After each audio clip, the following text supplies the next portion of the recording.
Welcome, everyone, back to a brand new edition of Virtue and Vice Brand of Wrestling right here on the BigVitoBrand.com. And I am Virtue, once again being joined by my remarkable co-host, Robbie Vice, NWO for life. Is that the shirt you got? Yeah. This is my NWO shirt right now. What's up, man? Not much. Just got back from, God, months later, finally seeing Rise of Skywalker, and just came back to have a fun wrestling discussion with you. I still got to see that one. I've seen all the Star Wars over the years except the newest one. But Red Box, that's what that's for. Hey, you know what I want to talk about? Vince McMahon. Okay. Vincent Kennedy McMahon, VKM, good old Vince. Because, the Al Davis, owner of the Raiders, passed away. He pretty much did it his whole career until he passed away, and then his son took over. Yeah. I have I just have that feeling, unless he's chronically ill, this Vince McMahon's going to do the same thing. He cannot just go off into the sunset and enjoy his billions of dollars and his family and his grandkids. But I think he should give it up. He does this XFL thing, and in terms of who's running it, he actually got football people to run it. We'll see how long it lasts. It seems to be doing better through the second week than the original run did through its second week. So he has his hands in so many pots.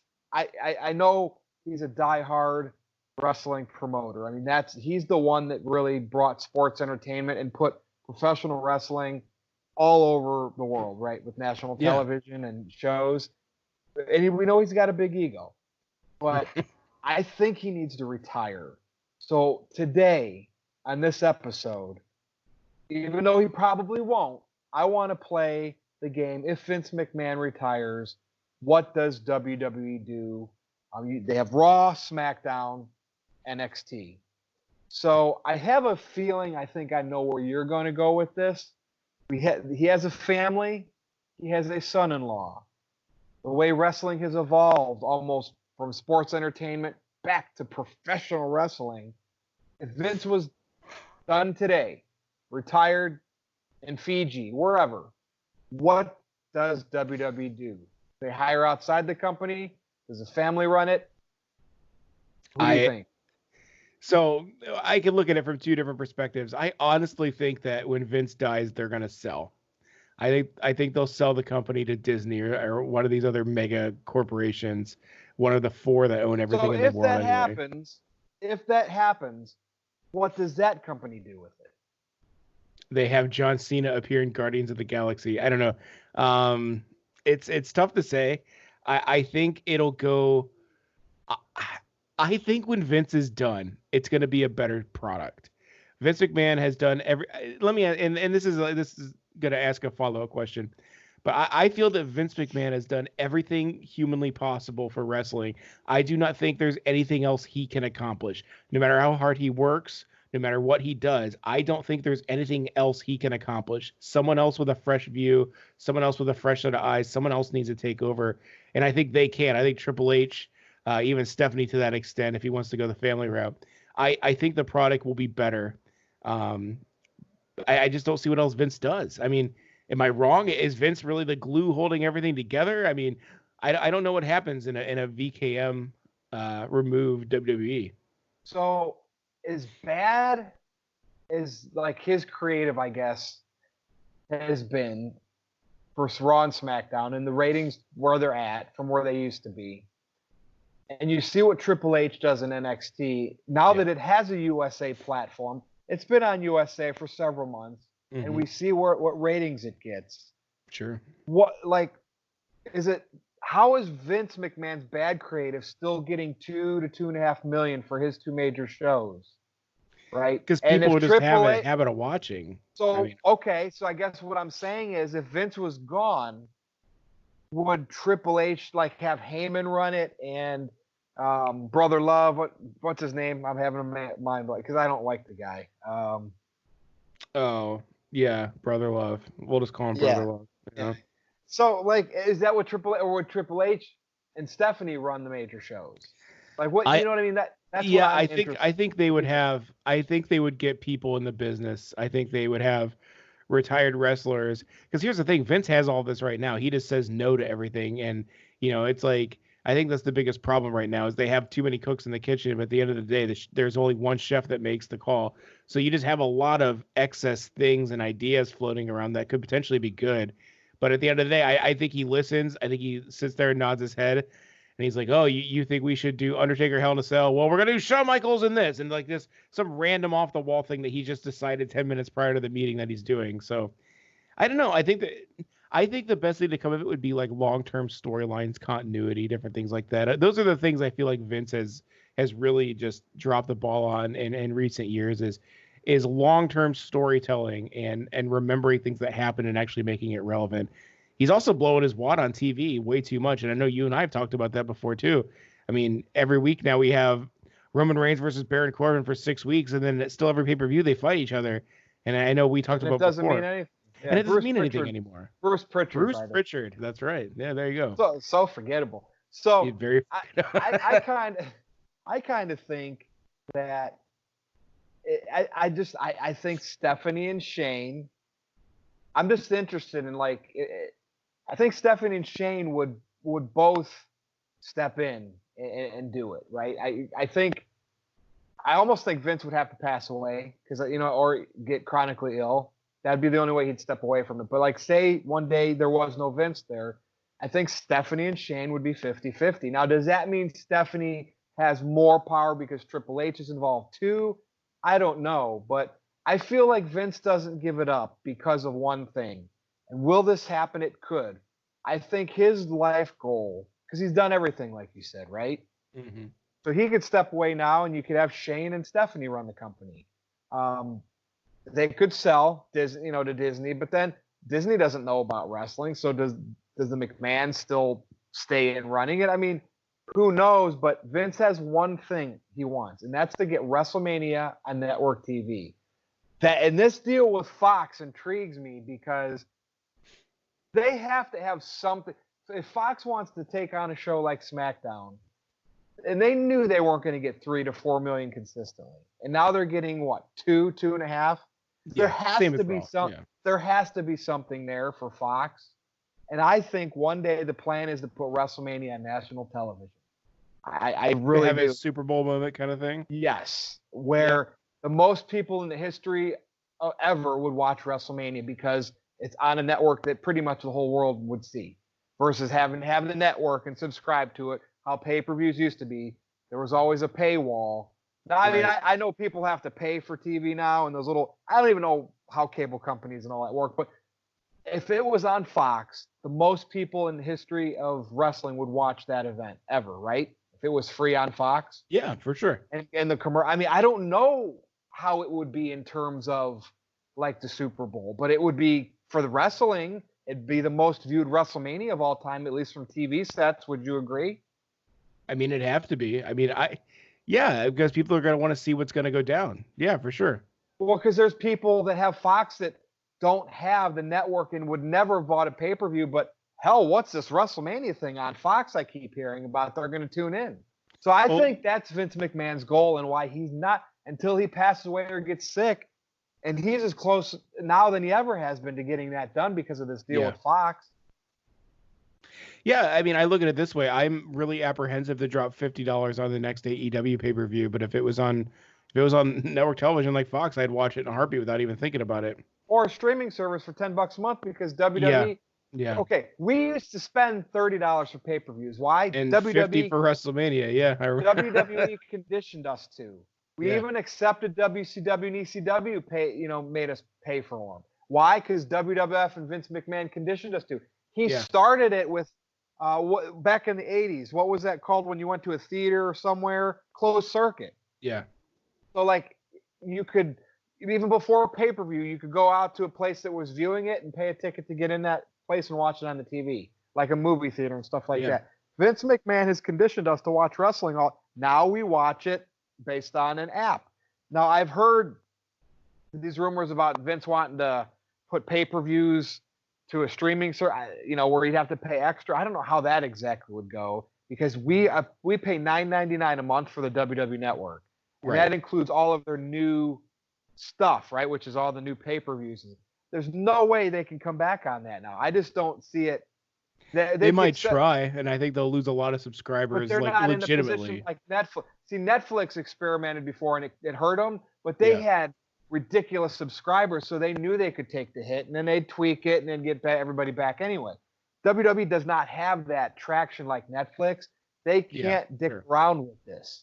So ultimately, the moral of this video was if Vince was gone, and we could say why he's still there, if and when he might leave. But like I said, if he wasn't there, I truly think it would be a 50-50 split with Shane and Stephanie. Now, why Shane? Shane's worked with in China and other countries with cable type stuff, and I think Vince would trust him taking over for him at some point, at least from the TV deals, right? I don't think Stephanie can do stuff like that, but Shane, he could be. Who knows how Shane could have been influential on why this Fox deal went through because Yeah. he did that stuff on his own without his dad. So I think Shane would very much be part of this. And it's strange saying that because he was gone trying to do stuff without his dad and other ventures for what, 6, 7, 8 years before he A came while, back. yeah.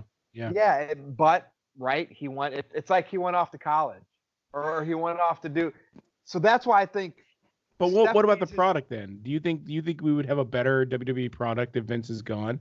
I mean, is the quality is it going to be more intriguing television? Are we going to have must-watch TV again if Vince is gone? initially, yeah, because people are going to want to see what it is. But ultimately, the McMahon power, Stephanie and Shane, would still get their yes men in place, and they're still going to probably do it Daddy's way. I guess it's all how well did Vince McMahon condition his kids to do things as he does if he wasn't there anymore. Now we know Triple H is married to Stephanie, so there is some that could hold, a chip over Shane, right? Because you have the power couple, and NXT has its cult following. But I almost think that initially people would get excited because they would want to see what the product is without Vince. But then after weeks and weeks go by, months and months, my gut is if Stephanie and Shane were the two involved, the main TV products would still have that Vince feel to it because he conditioned them to always do it that way. So I think the only way it would be different, where the fans could say, finally, is if they sold. If something happened to him or he retired, if they sold and other type of entertainment managers got into the wrestling business. But look how that's working out for AEW. Sure, it looks fine and dandy to wrestling marks, Tony Khan, but like they can't draw a million viewers. Yeah. Vince McMahon, even Against at the his shittiest, developmental, yeah. Vince McMahon at his shittiest creative still can keep over 2 million people. He's Yeah. he's built that for life. Like to me, that's the number that'll never go away. It'll always be. I mean, I guess if there are people like our age and as we get older and we die off, then maybe Right. that number shrink. Maybe that number shrinks. But it's just fascinating because I've never heard. You always hear WWE could sell, right? Because Vince and Stephanie, they've unloaded stocks before. Yeah, yeah, yeah, But yeah. nobody's ever really, I mean, not even people in the business. I've never heard people dissect what could happen. And I think it's just people take Vince McMahon for granted that he's ran this company for so long. He's put professional wrestling / sports entertainment on the map globally now that people don't see a life in wrestling without Vince McMahon. But my gut, Rob, and then I'm going to pass it to you because I want your ultimate final say here, is if Vince moves on, as long as that company is still in the family, what I mean by that is Stephanie and Shane, it's still going to always feel Vince McMahon. They will do things his way until the bitter end. Like I said, there might be a spike of freshness, but I think Vince is that damn good. He'll still be doing things when he's no longer there. Whether he's retired, in a nursing home, passed away, he left his imprint on that company to always do it his way, unless they sold to new visionaries. I don't know. What do you think? I think things get better. I think the product gets better. I think that business may suffer a little bit, but I think he has all that set up so much that it's not going to matter. I think it's a chance for them to use it as a storyline because I would almost promise you that Vince has some plan in place for when he dies, and he probably has it set up with expectations it be followed of a storyline involving his death, that they're either going to turn heel on Vince, Triple H is going to come out and say some terrible things about Vince McMahon and say he's taken over, and I just Post-mortem? yeah. Oh, man. And that would be Vince letting that, like, say, you have to do this. Hey, pal, get out there and say that you killed me in a struggle in the back. Like, you know, they're just going to say fucking... Well, no, you just put so much pressure on me to try to change things. I had a heart attack. And say Rikishi did it, right? He did it for The Rock. I don't know. What do you think, people out there on the BigVitoBrand.com land? I mean, what do you think, Noel and Vito? I mean, heck, Vito was there, but yeah, Vito's seen it.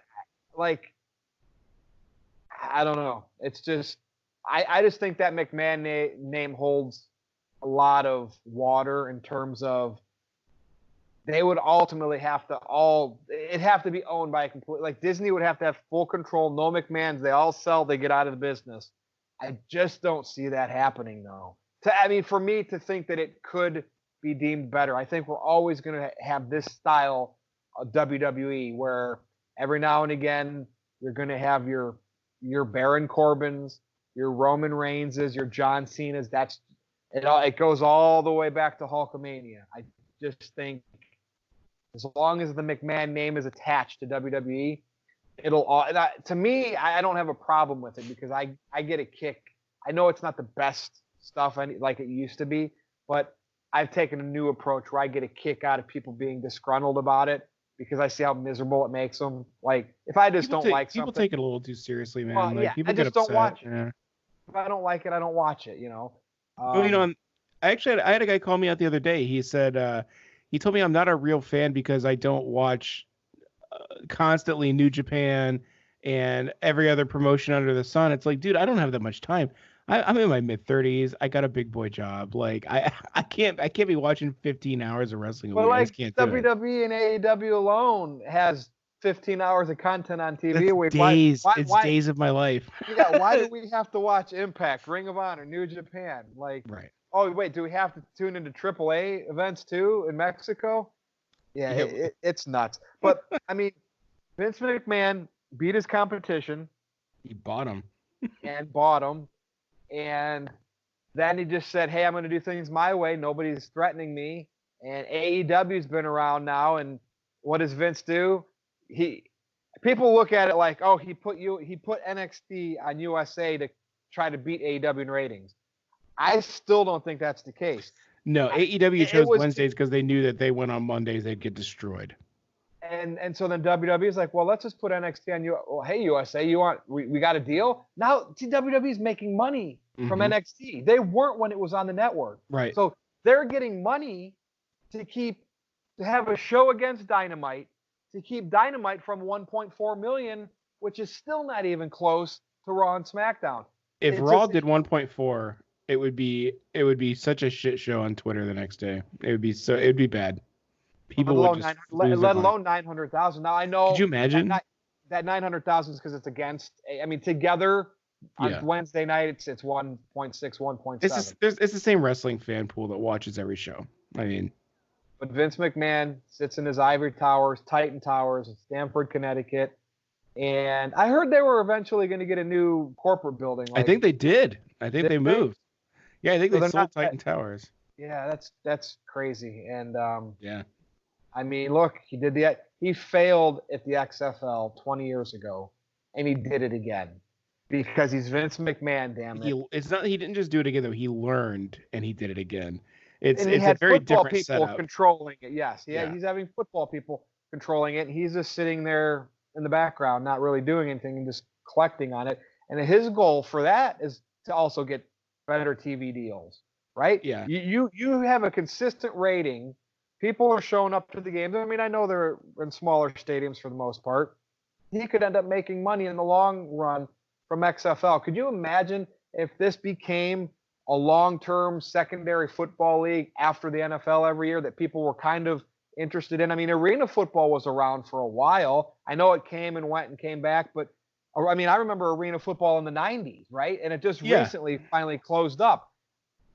I don't think XFL stays The around XFL is the forever. AEW of football. I mean, that's really all there is to it. It's a new upcoming start that promises better things for the fans, better things for the players. It's literally AEW for football. Now, are you a big NFL fan? Because I have one more question for you here. I grew up a Browns fan, so I'll let. So there are a few NFL players in the XFL. Yeah. Now, some of those NFL players want NFL money. You're not going to get that in the XFL. So Nope. they tried to get Kaepernick. He wants NFL money. Is there anybody out there that hasn't had a gig in the NFL that could still play, that's young enough, that would be willing, do you think, to take that money, but also would be exciting? Now I'm thinking like Richie Incognito? No, I'm kidding. That guy's. well, like I think like so to me, did Des Bryant have a career-ending injury? His last year, he had 60 grabs for 800 yards. There's receivers in the league that don't do that are getting paid a couple $1 million a season. You're right. Yeah, So guys like Kaepernick would be good. Tim Tebow, you're not going to make it in baseball. He doesn't even have to be a starting quarterback. He could just come in and run 20 to 30 run options a game. You know what I mean? Spread options. Yeah, I think it's a place for college guys that don't get drafted to go to possibly make the NFL in a season or two. Yeah. Callaway from the Browns went there, right? Yeah. Uh-huh. Yeah. So I think Tim Tebow would be a huge draw. I think people, because he won in the NFL with a bad technique, because he's big and he can run, and he never got a chance to fail because people just didn't like his mechanics, right? As soon as they brought in Peyton Manning, and you can't blame John Elway for doing that, went to 2 Super Bowls, won one. Nobody else gave Tebow a chance to even start a season, look horrible, lose a bunch of games. Hey, you're not a quarterback. He left as a winning quarterback. Yeah. You know what I mean? That's why I'd like to see him make a deal with the XFL, not to necessarily be a quarterback, but just to see him. The guy in the red zone, he'd be must see TV. Yeah, absolutely. Or even have him as a sideline reporter, man. He has a pretty good mind for that. Has created this platform, and guys could come out of retirement too for the XFL, right? You think? Like, could you see T.O. come out and play one season? Yeah, why not? I mean, they have the NBA. They have that 3-person league that Ice Cube made. That's what I was thinking, because I saw and they have guys coming out of retirement. Ray Allen was playing with them a little bit. I mean, they got legitimate players, and just because you can't cut it in 5v5 on the NBA level doesn't mean that you could take a slight step down and just be dominant again. And that's the thing too. It gives a lot of these guys who maybe wouldn't be earning as much, or maybe would be earning nothing, an opportunity to get income for their families. Because the sad truth is, a lot of these NFL guys, especially when they're young, blow all their money and they end up being homeless, or they have nothing. So I think it's a good thing. And go back to basketball, like Delonte West isn't in a very good spot right now. I mean, that guy keeps getting picked up. He has schizophrenia. He's not taking his medicine. If there was a league, back then, like they have that 3-person league now, he might have been at least afforded the opportunity to make money and take care of himself. So I think it's a good thing. And Vince McMahon is a billionaire, and that he can play around with millions of dollars, and that's what he's doing with the XFL. And he made professional wrestling something. I mean, he turned WWE into a publicly traded company worth billions of dollars, or a few $1 billion. Right. Why can't he maybe make a secondary football league and just see what happens with it? It's Vince McMahon, damn it. So that's it. I just wanted to talk about life after Vince, but he's probably going to live, like I've said before, to be 105 years old, probably still be cognizant the whole time, and be running the company into his 90s. But that's it, man. Let's take her home. What's up? Do your plugs. All right, man. You guys can follow me on Twitter at NoDQVice. Let me know if you think I'm the smartest guy in the room, or am I just some asshole with a microphone? You could follow me and Virtue on a number of different places. I know we do the No DQ review. Virtue, if they like what they heard today, they want to hear more of me, want to hear more of you, where are they going to find us? Over on NoDQ.com on the live review every Thursday for the most part at 7 p.m. Check us out over there. Pretty much every week here on the BigVitoBrand.com, we do Virtue and Vice Brand Wrestling. And then you and I are going to do a video soon, again, for Andre Corbeil over on WrestlingWithWrestling.com. And I got to try to get him on the video, because we had a good time on that last one. Oh, definitely. So that's everywhere. That's everywhere you can see Robbie Vice and I, plus Twitter. So there you go. Follow me on Twitter at NoDQ_Virtue. Go to my Facebook, NoDQ.com/Virtue. So for Robbie Vice, I'm Virtue. This is thebigvitobrand.com, and we will see you next time.